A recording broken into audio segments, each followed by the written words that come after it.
Hello friends, welcome to my YouTube channel. आज की video में मैं बताने वाला हूँ बैंकिंग मॉडल और बिजनेस के बारे में। एक्चुअली में जब भी आप अपना कोई सेविंग्स अकाउंट बैंक में खुलवाते हैं तो बैंक आपको एक डेबिट कार्ड देती है जिसमें आपको मिनिमम अमाउंट रखना पड़ता है। तो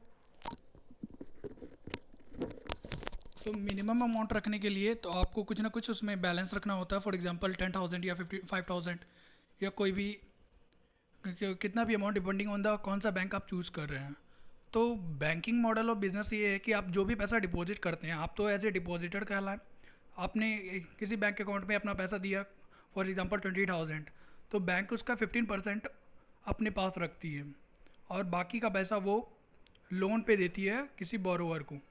तो बैंकिंग के सिस्टम में अगर देखा जाए तो इंटरेस्ट रेट बिल्कुल नेग्लेजिबल है। अगर मैं सेविंग्स अकाउंट की बात करूँ तो उसमें 3 to 4% है। एफडी के केस में 5.3% है as per the H D F C के केस में। तो जितना भी प्राइवेट बैंक है, H D F C, Axis, I और और भी बहुत सारे हैं, S B I, I D B I, बहुत सारे जो बैंक है वो सारे बैंक्स का जो इंटरेस्ट रेट है वो नेग्लेजिबल है। तो अगर लोन लेना है तो बैंक के पास आप जाके लोन ले सकते हैं, लेकिन मैं इस बैंक के पास अगर लोन लेने जाएंगे तो बैंक तो आपको इंटरेस्ट देगी लेकिन आपसे कोलेटरल्स मांगेगी। जैसे कोलेटरल्स होता है कि सिक्योरिटी या गारंटी। बैंक के पास अपना क्रेडिट, लोन्स को क्रेडिट भी कहते हैं, लेकिन क्रेडिट जो चीज़ है वो उसमें आपका डॉक्यूमेंट्स भी लगेगा, साथ साथ आपका कोलेटरल्स या गारंटी देना होता है। तो गारंटी के तौर पे आपको कोई भी अपना, जैसे आपके पास अपना लाइव स्टॉक है या कैटल है या कोई भी चीज़ या ज़मीन के पेपर्स या कुछ देने पड़ते हैं एज ए गारंटी, या ज्वेलरी है तो बैंक को देना पड़ता है, तब वो आपको लोन देती है। तो इस केस में आपको अपना सिक्योरिटी यानी कि जो भी गारंटी है उसको सिक्योरिटी भी बोलते हैं। जैसे कोई भी अब पेपर्स हुआ, घर के कागजात, अगर आप लोन चुका नहीं पाते हैं तो बैंक के पास राइट होती है कि वो आपका प्रॉपर्टी को सेल कर दे, जो भी आप एज ए गारंटी वहाँ सबमिट किए हैं। तो तब आपको गवर्नमेंट लोन देगी।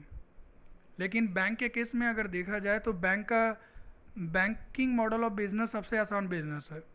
कि बैंक क्या करती है, आपसे पैसा लेती है एज ए डिपॉजिटर और उसका कुछ अमाउंट अपने पास रखती है, 10 to 15%, और जो बाकी अमाउंट है वो लोन पे दे देती है। तो बैंक जो लोन पे देती है वहाँ उस पर इंटरेस्ट रेट बहुत ज़्यादा चार्ज नहीं करती है compare to informal sector loans. Informal sector loans क्या होता है कि जैसे यही बैंक का अगर पेनिट्रेशन रूरल एरियाज़ में नहीं है तो बैंक क्या करती है कि बैंक वहाँ तो होती नहीं है, तो वहाँ के जो लोगों को जो लोन्स चाहिए वो इनफॉर्मल सेक्टर यानी कि जो उनके जान पहचान है वहाँ से ले सकते हैं। जैसे आप अपने रिलेटिव से कोई अमाउंट अगर लेते हैं या फैमिली से लेते हैं कहीं से, या किसी से भी लोन लेते हैं अदर देन बैंक्स, उसको इनफॉर्मल सेक्टर कहा जाता है।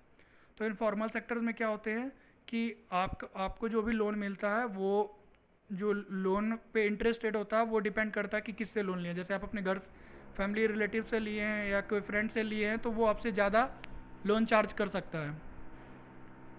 अगर आप बैंक से लेते हैं तो आपको चीप अफोर्डेबल रेट से लोन मिलता है, लेकिन मैं लोन के केस में बिल्कुल अगेंस्ट हूँ। ना तो फॉर्मल सेक्टर से लोन्स चाहिए, ना तो इनफॉर्मल सेक्टर से लोन्स। फॉर्मल सेक्टर से लोन्स लेने से भी कोई फ़ायदा नहीं है क्योंकि बैंक जो है, और इनफॉर्मल सेक्टर से भी लोन लेने से कोई फ़ायदा नहीं है क्योंकि लोन रिस्क पे होता है बहुत ज़्यादा ही, और बहुत ज़्यादा चांसेस है कि वो रीपे करना दोबारा बैंक को ये पॉसिबल ही नहीं हो पाता है। तो इस केस में आप क्या कर सकते हैं कि आप अपना सेल्फ हेल्प ग्रुप बना सकते हैं। जैसे अपना ही ग्रुप एक बना सकते हैं जिसमें से अगर किसी को भी लोन की ज़रूरत हो तो आप अपने ही ग्रुप से लोन मांग सकें, ना कि बैंक से या इनफॉर्मल सेक्टर से। क्योंकि बैंक कहते हैं कि बैंक बिजनेस करती है, लेकिन बिजनेस कैसे करती है, वो सिर्फ पैसा की हेरे फेरी करती है, हेरा फेरी। ये कोई बिजनेस थोड़ी हुआ कि बैंक दूसरे से पैसा लेती है, तीसरे को देती है और वहाँ से पैसा जो अर्न करती है वो बोलती है कि मैंने पैसे कमाए। बैंक आपको कभी कभी भी इतना ज़्यादा इंटरेस्ट देगी ही नहीं। इसलिए बैंक में पैसा रखना एकदम बेवकूफ़ी है आज के टाइम पे। अगर जो भी आदमी अगर बैंक अकाउंट खुलवाने अगर जाते हैं तो ये सावधान रखें कि बैंक वाले बोलेंगे कोई नहीं, कुछ नहीं, फ्री में खुल जाएगा, बैंक अकाउंट खुल जाएगा फ्री में। लेकिन जैसे ही आपका ये होगा नहीं कि बैंक आपको स्टार्टिंग में आपके घर पहुंच जाएगी, आपको जो भी बैंकिंग अकाउंट का कोई डिटेल्स है वो आपको वहाँ से सिग्नेचर करवा लेगी और आपको तुरंत बोलेगी कि एक चेकबुक और पासबुक और जो भी होता है वो आपके हैंड में दे देगी, और प्लेटिनम डेबिट कार्ड जो भी होता है वो आपको हाथ में दे देगी। लेकिन जो भी आपको जो वो एटीएम कार्ड दिया है उसके चार्जेस भी बैंक लेती है। तो बैंक में रखने से कोई फ़ायदा नहीं है, बैंक में रखना बेवकूफ़ी है आज के टाइम पे। बैंक का इंटरेस्ट रेट इतना कम है कि बैंक में पैसा कमाना कम, गंवाना ज़्यादा है। बैंक आपको इंटरेस्ट मिले कि ना मिले, लेकिन बैंक जो है आपसे चार्जेस मांगेगी। बोलेगी एटीएम चार्जेस, कौन कौन से चार्जेस डिडक्ट करती है, जैसे डॉक्टर कार्ड एनुअल चार्जेस होता है और बहुत सारे चार्जेस होते हैं। चार्जेस के नाम पे आपको इंटरेस्ट कम देगी और उससे ज़्यादा से ज़्यादा चार्जेस ही वो आपके अकाउंट से डिडक्ट करते जाएगी। इसलिए बैंक में पैसा रखना आज के टाइम पे बेवकूफ़ी है। चाहे सेविंग्स हो या एफडी हो या म्यूचुअल फंड हो या कोई भी अदर पीपीएफ हो या कोई भी स्कीम्स हो, बैंक में तो पैसा बिल्कुल ही मत रखिए। इससे अच्छा है कि आप किसी रियल एस्टेट बिजनेस में इन्वेस्ट करिए बैंक में पैसा रखने से पहले। और बैंक का जो मिनिमम अमाउंट होता है, जैसे कि 10,000 फिक्स्ड होता है, जैसे एचडीएफसी के केस में आपका 10,000 मिनिमम अमाउंट होता है, तो उस केस में 10,000 आपका लॉक इन हो जाता है कि आपको है ना मिनिमम हर समय आपको 10,000 उस आपके बैंक अकाउंट में रखना होगा, वरना वो बैंक अकाउंट बंद हो जाएगा। ये जो 10,000 आपका लॉक इन हुआ, ये 10,000 आप वो किसी को लोन पे दे देते हैं और उससे जो इंटरेस्ट कमाते हैं वो अपने पास रखते हैं। आपको जो इंटरेस्ट मिलता है वो नील के बराबर मिलता है इंटरेस्ट रेट। तो बैंक में पैसा बिल्कुल ही मत रखिए। बैंक में पैसा रखना इससे अच्छा है कि आप किसी दूसरे चीज़ पे इन्वेस्ट करें, जैसे रियल इस्टेट हो गया, गोल्ड हो गया या सिल्वर हो गया या कोई भी अदर प्रीशियस मटेरियल हो। बैंकिंग मॉडल तो मुझे सिर्फ सब के सब चोर है साले बैंक मॉडल में।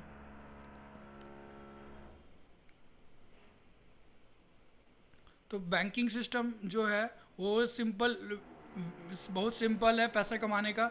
वो लोग बैंक वाले कभी बताते नहीं हैं। बैंक वाले आपको हमेशा लोन के लिए परेशान इसलिए करते रहते हैं ताकि वो अपना कमा सकें। आपको इंटरेस्ट दे कि नहीं दे, वो लोन से अपना इंटरेस्ट कमा रहे हैं। तो ये बात आपको पता होनी चाहिए कि बैंक कैसे वर्क करता है। आप एज ए डिपॉजिटर वहाँ डिपॉजिट करते कुछ अमाउंट, वो आप ही का अमाउंट किसी दूसरे को देके उस पर इंटरेस्ट कमाता है, लेकिन आपको जो इंटरेस्ट देता है वो नील देता है। इतना कम देता है कि उतना तो कोई भी दे देगा कि 100 रुपया 50 रुपया से क्या होगा इंटरेस्ट में। 150 रुपया अगर आपको एक साल में दे रहा है इंटरेस्ट, तो बैंक में रखने से बिल्कुल फ़ायदा नहीं है।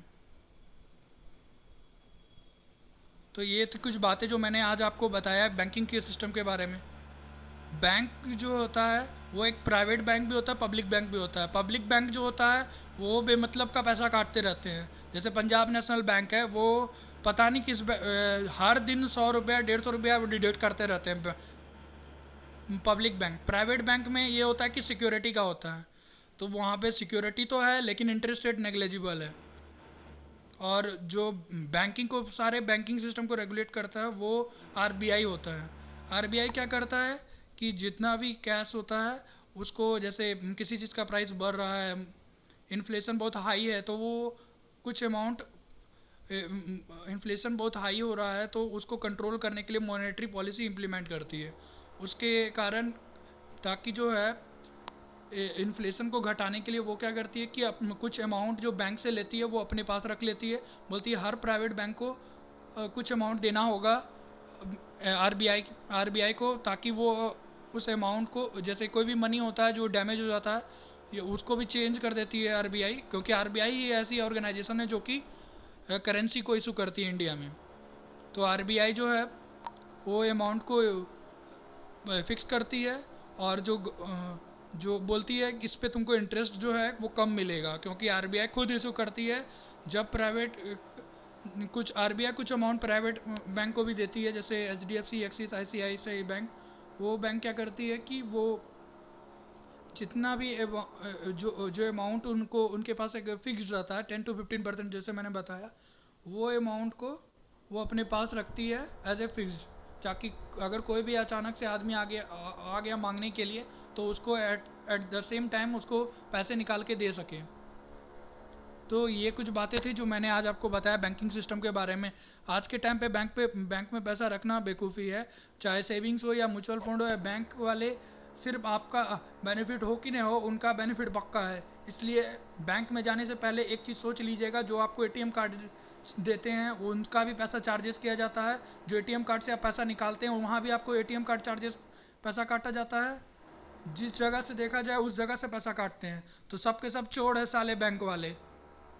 तो बैंक में जाने से पहले ये बात अपने दिमाग में बैठा लीजिएगा। आज के वीडियो में बस इतना ही रखते हैं। अगले वीडियो में जो भी आपको जो भी इंफॉर्मेशन चाहिए वो मैं आपको प्रोवाइड कर दूंगा।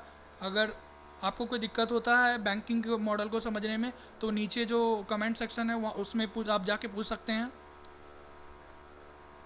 और बहुत सारे बैकग्राउंड में नॉइज़ आ रहे हैं, कंस्ट्रक्शन का काम चल रहा है, तो इसको इग्नोर करिए। और मेरा जो वीडियो है मैंने अपलोड किया है, उसे आप हेडफोन या ईयरफोन लगा कर ही सुने, क्योंकि यूट्यूब ने मैंने बहुत दिन बाद वीडियो बनाया, क्योंकि यूट्यूब से पैसा आया नहीं तो मेरे दिमाग, मैंने खाना खाया नहीं तो मेरे दिमाग में आइडिया आया नहीं तो कंटेंट बना नहीं तो मैंने यूट्यूब पे पब्लिश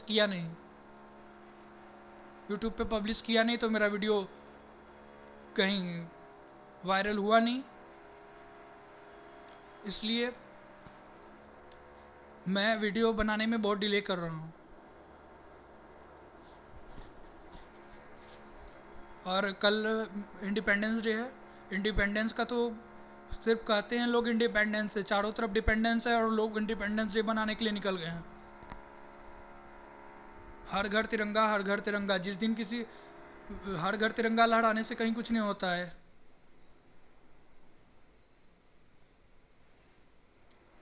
आपको भी ईमेल आता होगा कि मन की बात, जिस दिन अपने मन की बात किसी ने कह दी ना, तो उस दिन पैर के नीचे से ज़मीन खिसक जाएगा। और जो भी प्राइम मिनिस्टर या चीफ मिनिस्टर है, वो प्राइम मिनिस्टर जो भी होते हैं, जहाँ के भी बनते हैं, वो सिर्फ है ना अपने स्टेट को है ना डेवलपमेंट की ओर ले जाते हैं, बाकी सब स्टेट को छोड़ देते हैं और हम बोलते हैं हम प्राइम मिनिस्टर हैं।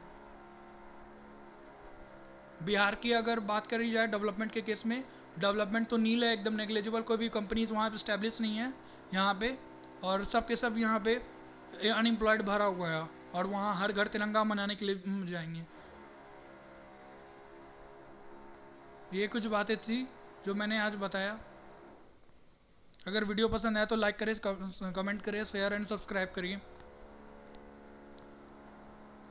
आज के वीडियो में बस इतना ही रखते हैं, क्योंकि अगले वीडियो में मैं कुछ और बताऊंगा। ठीक है, तब तक के लिए बाय।